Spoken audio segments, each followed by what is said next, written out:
জয় শ্রীকৃষ্ণ, রাধে রাধে।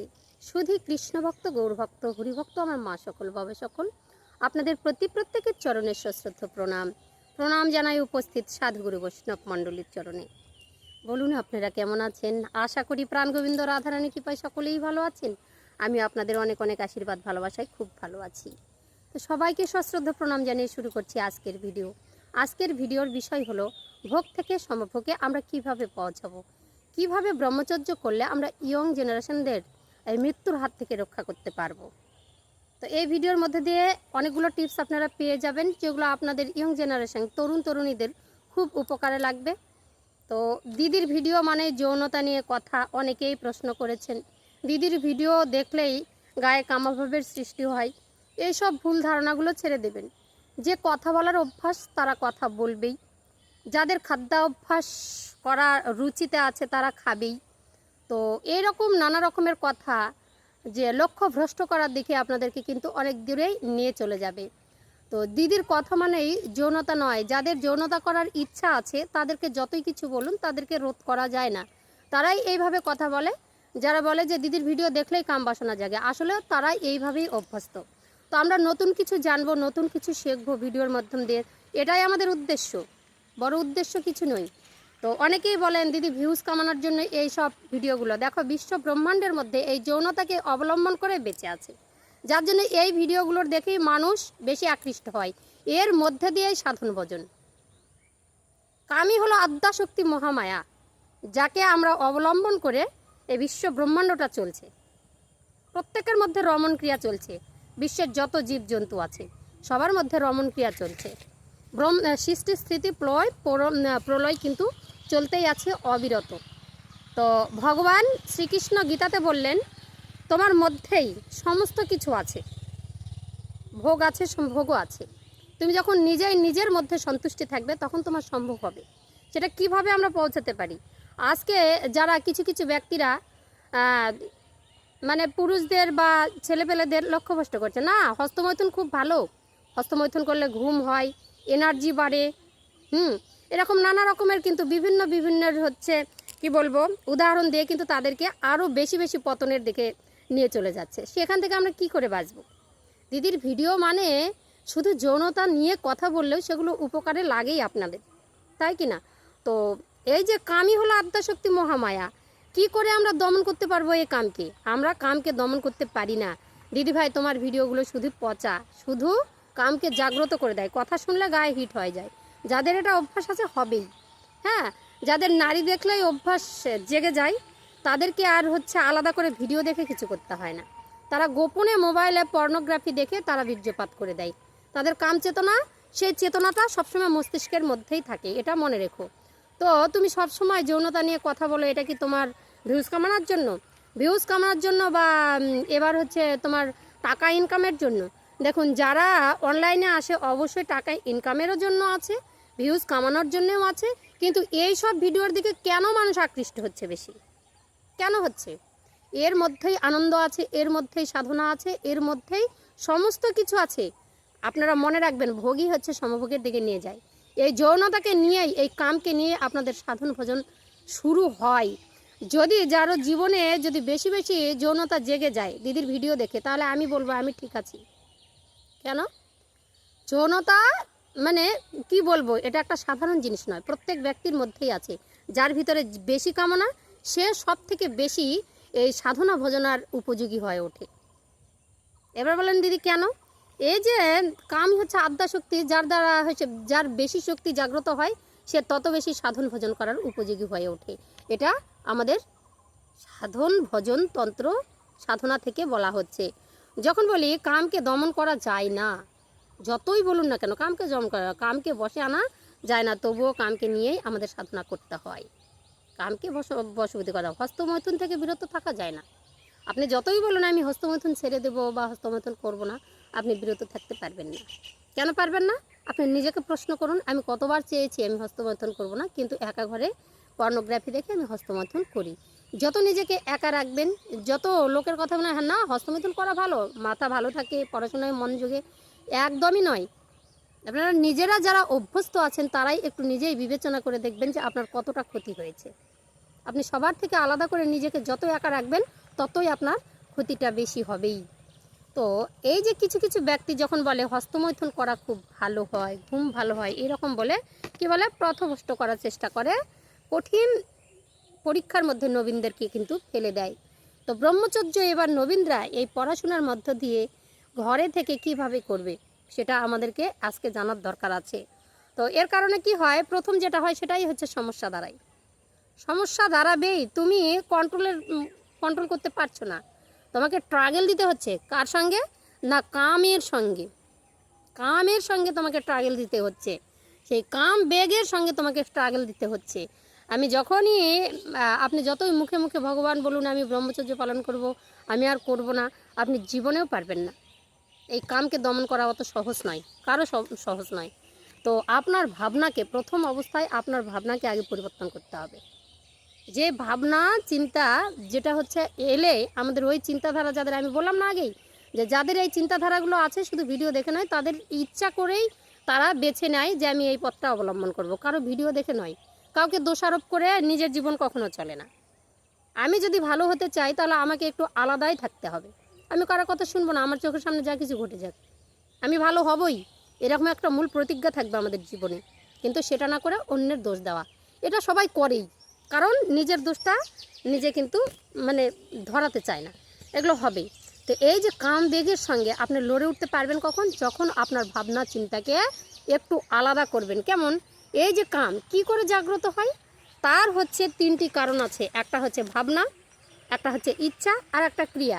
যদি আপনার মনের মধ্যে ভাবনা না থাকে, ভাবনায় পৌঁছে দেয় ইচ্ছার দিকে, আমার ভাবনা এলো আমি কাম করব, আপনার ইচ্ছাটা জাগ্রত হলো, তারপর শরীরমুখী করে দিল, শরীর তখন সেই ক্রিয়াটা বহিঃপ্রকাশ করার চেষ্টা করে। এই যে তিনটে কারণ, এই তিনটি কারণ আপনাকে ত্যাগ করতে হবে। কেমন? আপনার শরীরে কামের বেগ আসাতে আপনার কি হয়? ইচ্ছা জাগ্রত হয়, ইচ্ছা থেকে আপনার কি হয়? সেই ক্রিয়ার দিকে মন চলে যায়। তাহলে এই যে যখনই আমরা ভাবনাটাকে ভগবানের দিকে নিয়ে যাব, তাহলে কিন্তু আমাদের শরীর আর ক্রিয়া করতে চাইবে না, মন আর ক্রিয়া করতে চাইবে না। আমার যে ভোগ বাসনা শরীর ছিল সেটা আমাদের সমভোগ, নিজের মধ্যে আমরা কন্ট্রোল করে রাখতে পারবো। দেখানো ভক্তি নয়, মনের মধ্যে একটু ভক্তি নিয়ে আসলে, ভগবানের চিন্তা করতে হবে, সেই সময় ভক্তি নিয়ে আসতে হবে। না আমি এটা করবো না, কেন, কি প্রয়োজন আছে, তার সঙ্গে আমি পেরে উঠি না। সত্যি কামকে কখনো দমন করা যায় না। যতই আমরা বলি কামকে দমন করো, যতই আমরা বলি যে হস্তমৈথুন করো না, লোকে কিন্তু করে, কেন প্রকৃতির গুণাবশে প্রত্যেকটা জীব কিন্তু রমণ করে চলেছে, তাই না? তো কি হয়, এই যে ভাবনাটা, আপনাদের ভাবনাটাকে সুন্দর হতে হবে। কার প্রতি? না সত্যম শিবম সুন্দরম, সত্যের দিকে, শিবের দিকে, বিন্দুর দিকে মনকে সুন্দর করে গড়ে তোলবার জন্য আমাদের একটা চেতনা ভাবনাটাকে তৈরি করতে হবে। তাহলে এই যে যে আমাদের কাম, সেই মহামায়া, জগৎজননী মহামায়াটাকে আপনারা হাতের মুঠোয় নিয়ে আসতে পারবেন, সে আপনাকে সমভোগের দিকে পৌঁছে দেবে, তাই তো? তো আপনার চাহিদাকে কি করতে হবে? ভগবতমুখী করে তুলতে হবে, ভগবতমুখী। ইয়ং জেনারেশন এগুলো বুঝবে না, কিন্তু আজকাল আমরা বুড়ো ভেড়ারাই বুঝতেছি না, ইয়ং জেনারেশনরা অবশ্যই বুঝছে। তারা কিন্তু মোবাইল দেখলে যাদের ক্ষতি হয়ে গেছে তারা কিন্তু এখনও সংশোধনের জন্য চেষ্টা করছে, এরকম কমেন্ট অনেক চলে আসছে। তো মুখে মুখে নয়, প্রাণে আনুন সেই ভক্তি, মুখে মুখে নয়। আমি বলেছি না, ভিডিও দেখে ভিডিও হয়ে যেও না, তোমার মনে সেই চেতনাগুলো নিয়ে আসার চেষ্টা করো। যে কথাগুলো বলছি, অনেকে বলছে দিদি পারছি না, কি করব, আপনার সঙ্গে কথা, আপনাকে বাঁচান, আমি ভালোভাবে বাঁচতে চাই। যারা পর্নোগ্রুপি দেখে, যারা বেশ্যালয়ে ছোটে, তারা ভালো হওয়ারও চেষ্টা করে যখন ঠকেছে। কিন্তু তোমার আমার মানুষ, আমার মতো মানুষ যাদের কামাভাগ থেকে আমরা ঘরের মধ্যে পর্নোগ্রাফি দেখে প্রতিনিয়ত নিজেকে ধ্বংস করছি, তারা ভাবছি না আমরা ভালো পথে আছি, কিন্তু আমরা প্রতিনিয়ত তার থেকে বেশি ঠকছি, জীবনটাকে ধ্বংসের মুখে ফেলে দিচ্ছি, আমরা নিজেই ফেলে দিচ্ছি। তাই তো বলছে ভক্তি বাইরে নয়, অন্তরে প্রকাশ করুন, প্রাণ শক্তিকে রক্ষা করুন, প্রাণের মধ্যেই ভগবান আছে, সেদিকে চেতনা দিন। এর জন্য কী করতে হবে? ভিডিওর মধ্যে পাচ্ছেন এই যে কাজটি, এটা কিন্তু সহজ নয়, এই কাম কঠিন। যতই চ্যালেঞ্জ করুন এর সাথে লড়া যাবে না। তো এটাকে একবার মন্ত্রের মতো মাথায় ঢুকিয়ে নিন যে যৌন শক্তিকে ঘৃণা নয়, প্রণাম করতে শিখুন, ভক্তি করতে শিখুন। দিদি যতই বলুক যৌন শক্তির কথা, এটাই হচ্ছে আপনার আধ্যাত্মিক পথের মূল চাবিকাঠি। তো এই শক্তি থেকে যে বাঁচা যাবে তা নয়, আপনি বাঁচতে পারবেন না। এই শক্তিকে ভয় পেলেও আপনার কিন্তু চলবে না। শ্রদ্ধা করুন, কেন শ্রদ্ধা করতে হবে? শ্রদ্ধা করতে কারণ এই যে যৌন শক্তির দ্বারাই এই পৃথিবীতে আমরা এসেছি। এই বিশ্ব ব্রহ্মাণ্ডে ক্রমাগত সৃষ্টি স্থিতি প্রলয় চলতেই আছে, তাই না? প্রত্যেকটা জীবের মধ্যে রমণ ক্রিয়া চলে, এটা ভগবানেরই সৃষ্টি। একে ধরেই আমাদের আশা, একে ধরেই আমাদেরকে গমন করতে হবে। যেখান থেকে আমরা এসেছি সেখানেই আমাদেরকে আবার গমন করতে হবে, তাই তো? তাহলে তো ভগবান এটা দিত না, তাই না? তো এই যে পুরুষ তত্ত্ব প্রকৃতি তত্ত্বের মধ্যে মিশে যাচ্ছে, তাই না? সর্বস্তরের এটা আছে। শিব চলছে সেই মা কালীর সঙ্গে, কৃষ্ণ চলছে রাধার সঙ্গে, এটা রমণ ক্রিয়া চলছেই। বলে এদের মধ্যে কি রমণ হয়? সেই রমণই তো ঊর্ধ্বগামী করছে, সর্বক্ষণ শক্তি ঊর্ধ্বগামী হচ্ছে। তাদের মধ্যে আমাদের মতো এই নিম্নগামী মন যে আমরা পতন ঘটাবো, তারা কিন্তু পতন ঘটান না। প্রত্যেকটা জীবের মধ্যে রমণ ক্রিয়া চলছে। জীব দেহ মানেই এগুলো সব আমরা কামের ঘরে ডুবে আছি। কত সাধক, কত পুরুষ এই কামনার বেশে সাধনা ত্যাগ করেছে। বদ্ধ ঘরে আপনারা ধ্যান প্রাণায়াম করতে গিয়ে এদিকে বীর্য নাশ হয়ে যাচ্ছে। কাম চেতনা চলে এলে তাকে ঊর্ধ্বগামী কিসের করবো? পতন করে দিচ্ছি। না, আমি ব্রহ্মচর্য পালন করছি, কিন্তু ঘরের মধ্যে আপনি কি করছেন সেটা আপনিই বুঝতে পারছেন। তাই তো বলেছি যে অন্তরের মধ্যে বহির দিকে, বহির্প্রকাশে আপনাকে ভগবান ভগবান করতে হবে না, অন্তর দিয়ে যদি আপনারা ডাক। দিদি আপনি কি ব্রহ্মচর্য করেছেন? দিদি আপনি কি বীর্য শক্তিকে স্তমন করতে পারেন? এরকম নানা রকমের প্রশ্ন আসে। কাউকে দেখে কোনোদিনও কারো সাধনা হয় না, এটা আপনাদেরকে মনে রাখতে হবে, ঠিক আছে? তো সর্বসময় আমাদের রমণ চলছে, এটাই হচ্ছে জীবন শক্তির রুট। এই রুটকে ধরেই আমাদের কিন্তু চলতে হয়। শারীরিক, মানসিক, বৌদ্ধিক স্তরে, আধ্যাত্মিক স্তরে রমণ ক্রিয়া চলছেই। তো সর্বস্তই চলেই এটাকে আমরা ঘৃণা করি কেন? এই ঘৃণাটার হাত থেকে আমরা কেন বুঝতে পারি না যে যৌনতাই হচ্ছে জীবনের আসল চাবিকাঠি, আপনার সত্যের দিকে নিয়ে যাবে, আপনাকে জানার দিকে নিয়ে যাবে। এই যে এই জায়গাটার কাছে আমাদেরকে কি করতে হবে? নত হতে হবে। কাম যখন আপনার জাগ্রত হবে তখন আপনি নত হন, সেখানে ভক্তি দিন, ভক্তি বিনা কোনো দিন মুক্তি হয় না। আমাদের স্বামী বিবেকানন্দ বিশ্ব ব্রহ্মাণ্ডে যে বৈষ্ণব, সে তার চেতনা সবসময় থাকতো ঈশ্বর ঈশ্বর ঈশ্বর ঈশ্বর। তার দেহের মধ্যেও কাম যন্ত্রণা জাগতো। রাগ করে কি করতেন জানেন? গরম তাওয়ার মধ্যে বসে পড়তেন, জ্বলে যাক, পুড়ে যাক, ছাই হয়ে যাক, এত ঈশ্বর ঈশ্বর করছি তবুও আমি যেতে পারছি না। ব্রহ্মচারী যিনি, তিনিও কিন্তু এমনটা হয়ে গিয়েছিলেন, কামের কাছে হেরে গিয়েছিলেন। আর আমরা তো কি ছাড়, তোমার মতো আমার মতো মানুষ কামকে নিয়ন্ত্রণ করতে পারে না। যৌনতা নিয়ে কথা বলি, কিভাবে সুখ শান্তি পাবেন, কিভাবে আনন্দ পাবেন, সেই কথাগুলো লোকের ইগোতে লাগে। দিদিভাই এগুলোই বলে, দিদিভাই এগুলোই বলে। গুরুদেব বলেছেন, হয় তুমি ছাগলের মতন যখনই তোমার ঘরে কাম আসবে ততক্ষণ তুমি বীর্যপাত করে দাও, আর নয় তুমি ব্রহ্মচর্য পালন করো। জীবনের দুটা পথ, যেটা তুমি পালন করবে, তোমার যদি ভালো লাগে বেশি কাম করতে তুমি সেটাই করো, সেটাতে তুমি উদ্ধার হবে। কিন্তু দেহটা তোমার আর থাকবে না, এই দেহটা থাকবে না, মলিনতা আসবে, জড়তা আসবে, ভয় আসবে। সেটা কি ভালো? সাধনার পথে যখন ভয় আসে, যখন যার জীবনে ভয় আসে, তখন তার কিন্তু অবশ্যই মৃত্যু নিশ্চিত। জীবনে এমন কিছু করলে যেটাতে আমরা সাহস করে বুক ফুলিয়ে বলতে পারবো, সেটা হচ্ছে ব্রহ্মচর্য। আমি যদি সঠিকভাবে ব্রহ্মচর্য করতে পারি, আমার জমের ভয় লাগবে না, আমার মৃত্যু ভয় থাকবে না, আমার মৃত্যু তাড়না থাকবে না। তাহলে কোনটা ভালো আপনাদের বলুন? কোনটা ভালো? যেটা আমি বলি সেটা কি খুবই খারাপ জিনিস বলা হয়? তো ঈশ্বর, এই যে স্বামী বিবেকানন্দ, তিনি নিজে বৈরাগ্য, ঈশ্বর কৃপায় তিনি পাগল হয়ে যেতেন।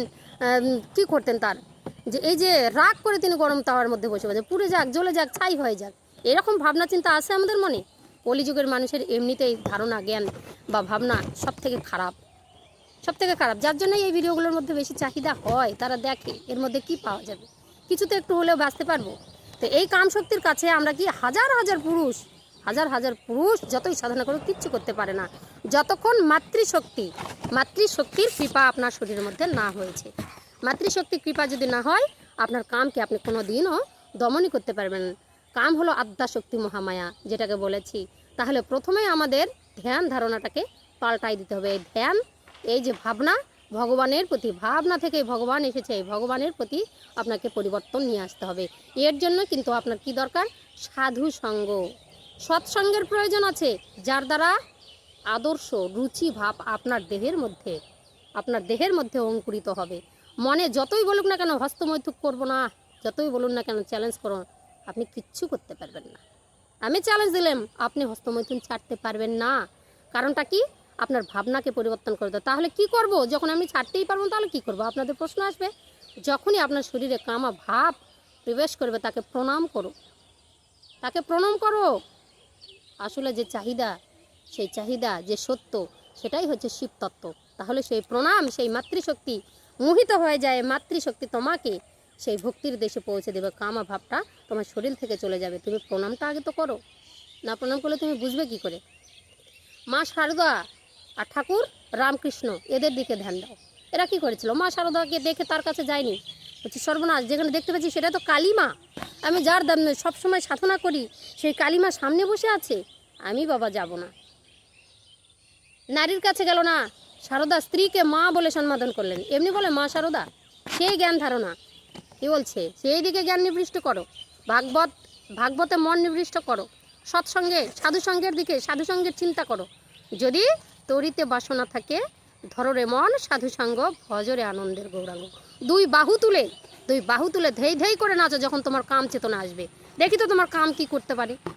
হস্তমৈথুন থেকে তুমি দূরে যাবেই যাবে। যখনই তোমার দেহের মধ্যে কাম চেতনা আসবে, তুমি না হাত মেরে তুমি দুই বাহুটা উপর দিকে তোলো। নিম্নগামী হাতটা করছো কেন? ঊর্ধ্বগামী করো তো, দেখি তোমার কাম চেতনা কি করে। কিচ্ছু করতে পারবে না কাম। আনন্দ যদি দুই হাত তুলে যদি ঊর্ধ্বগামী করো, ভক্তি করো তাকে, সে নিজে ইচ্ছায় তোমাকে স্যালেন্ডার করে দেবে। আমি তো পারবো না তার সাথে। কাম একটা দেবতা, কাম হচ্ছে মদন, আপনাকে সবসময় আপনার মনটাকে হরণ করে নিয়ে যায়। আমরা তার সঙ্গে লড়তে পারি না। জীবনের উদ্দেশ্য জানো, সেই সময় আমি আমি আমি ভালো হব, আমি ভালো পথে চলবো। দর্শন পড়ো, শাস্ত্র পড়ো, গীতা ভাগবত ইত্যাদি ইত্যাদি, যেগুলো আমরা দেখলে আমাদের মন আদর্শে ভরে যায়। সব কিছু নেটে পাওয়া যায় না। আপনারা মনে করবেন যে ভিডিও দেখে দিদিভাই সব কিছু, এটা একটা গুপ্তধন, যারা গুরুর কাছে পেয়েছে সব কিছু দিয়ে যায় না, সব কিছু দিয়ে যায় না। গুরু কৃপা হলে পাওয়া যায়। সেই ধন কি অনায়াসে যেখানে সেখানে মানুষ দেবে? যার জন্য গুরুর কাছে যেতে হয়। নেট ইন্টারনেটে তিনটা জিনিস কখনোই হয় না, জন্ম মৃত্যু আর বিবাহ, এগুলো হয় না। ফোনে দেখা হবে, জন্মের কথা শুনতে পারবে, মৃত্যু দেখতে পাবে, কারো হয়েছে সেটা পোস্ট করবে, কিন্তু নেটের মধ্যে তোমার মৃত্যু হবে, তোমার জন্ম হবে, তোমার বিবাহ হবে, কখনো না। এগুলো ভুল, এগুলো ফেক। বলে দিদিভাই আপনি কি ফেক ভিডিও দিচ্ছেন? আমি চেতনা জাগানোর জন্য ভিডিও দিচ্ছি। এই করলে এই হবে, এই করলে ওই হবে। কিন্তু আদর্শ জানতে হলে অবশ্যই একটা গুরুর প্রয়োজন আছে। যদি তুমি কাছে না যাও তাহলে তুমি বুঝতেও পারবে না। গুরুর পথ ধরে, গুরু সাধুসঙ্গ করে তাদের দেখে শুনে স্বভাবটাকে পরিবর্তন করা। দেখেই যেমন কাম জাগে, সেরকম গুরুদের, সদ্গুরুর আশ্রয়, সদ্গুরুর যে সৎ আচরণ দেখেই আমাদের মনের মধ্যে পরিবর্তন আসবে। তাই তো? এগুলোর জন্য আমাদের কি দরকার? ভাগবত, বেশি বেশি ভাগবত পাঠ করো, গীতা পাঠ করো। না পারবে সেখানে যাও তুমি, সাধুসঙ্গ করো, কৃষ্ণ কথা শোনো, হরি কথা শোনো, দুই বাহু তুলে ধেই ধেই করে নাচো। ঘরের মধ্যে দেবতা আছে, তার কাছে বসে থাকো। যখনই তোমার কাম্যভাব আসবে, অন্য সময় তুমি নিজেকে কাজের মধ্যে নিমজ্জিত রাখো, কাজের মধ্যে ডুবে থাকো, অবশ্যই তুমি বাঁচবে। তো কি করতে হবে? আত্মনিবেদন, গুরুর কাছে আত্মনিবেদন, সমর্পণ। তোমার বয়স হয়েছে, বয়স হলো 19, জব শুরু করে দাও, ধ্যান শুরু করে দাও, আসন শুরু করে দাও, তাহলে অবশ্যই তুমি বাঁচবে। তো গুরুর দেওয়া মন্ত্র নিয়ে যাও, যদি তুমি তরিবে, অবশ্যই তুমি তরে যাবে। গুরু দেওয়া মন্ত্র বীজের প্রয়োজন আছে, গুরুর আদেশ পালন করার আছে, কি শিডিউলে তোমাকে চলতে বলছে সেগুলো সব তোমার গুরুর কাছে তুমি পাবে। এগুলো সব কিছু সবাই নেটের মধ্যে বলে না। আত্মনিবেদন না করলে হয় না। যেমন শোবার সময় কিছু নিয়ম আছে, তোমার কাম বাসনা জাগবে না জীবনেও। তুমি হাতে চোখে মুখে জল দাও, নাভিতে জল দাও, কাঁধে জল দাও। প্রতিদিন শোবার আগে আপনার নাভিতে জল দিতে হবে, আপনার নাভিতে জল দিতে হবে। ঠান্ডা জল জানবেন আপনার সমস্ত কানকে ঠান্ডা করে দেবে। আপনার নাভিতে জল দেবেন, পাগুলো ধুবেন, পা মুছে তারপরে শুইতে যাবেন, হাতে দুই হাতে জল দেবেন, কাঁধের মধ্যে জল দেবেন, চোখে মুখে জল দেবেন, ব্রহ্মতালুতে জল দেবেন, দিয়ে শুতে যান।